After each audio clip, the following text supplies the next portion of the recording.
I lived a double life for 12 years, then my worlds collided. It started when I was 23, fresh out of college, full of ambition and too broke to say no to any opportunity. A tech startup in Boston hired me, and I moved into a tiny apartment with bad heating and a worse view. The job was everything I wanted, fast-paced, chaotic, and promising, but it barely paid the rent. I moonlighted as a bartender at a jazz lounge 3 nights a week, and it was there that I met Maya. She wasn't flashy. She was calm, observant, always reading something old and battered. We clicked in a quiet, surprising way. She loved the fact that I wasn't some finance bro or corporate robot. To her, I was Jake from the bar who listened. So when I told her I was freelance tech, it didn't feel like a lie. It felt strategic, a little edit, because I didn't want to be Jake from venture capital, the guy that first was becoming by day. The startup took off. We landed a massive client, then a second, and suddenly I was flying to New York twice a week, pitching investors, managing a team. But I never told Maya. Instead, I rented another apartment.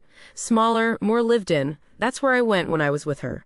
2 apartments, 2 phones, 2 versions of me. I thought I could keep it going until I figured out who I really was, but I was wrong, because at year 5 I proposed.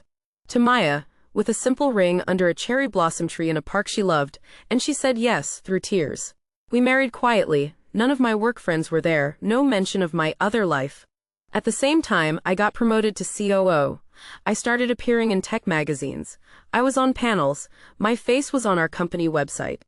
I knew the day would come when someone would recognize me, but I hoped somehow it wouldn't. For years it didn't. Then Maya got pregnant. Our daughter was born with a rare heart condition. We were in and out of hospitals, juggling treatments and second opinions. And one day, while Maya was asleep in the hospital room, I stepped out to take a call. A nurse walked by, then doubled back. She looked at me strangely. "You're Jake Tiernan, right, from the Fast Future Summit?" I froze. I smiled awkwardly, said, "Yeah, that's me." But it was too late. Maya heard. She was standing just behind the door. The conversation that followed, it felt like surgery without anesthesia.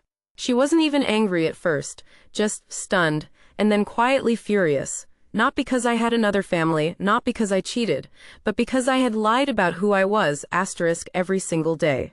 I tried to explain, tried to say that I wanted her to love the version of me that was real, not curated.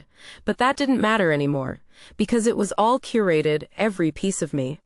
We stayed together for a while, mostly for our daughter, but the trust never returned, and eventually neither did I. Now I live alone, in the big apartment I once hid. My daughter visits on weekends. And Maya, she's remarried, to someone who doesn't have to live 2 lives just to be loved. So here's the question. If someone lies about who they are but still loves you deeply, can that love still be real?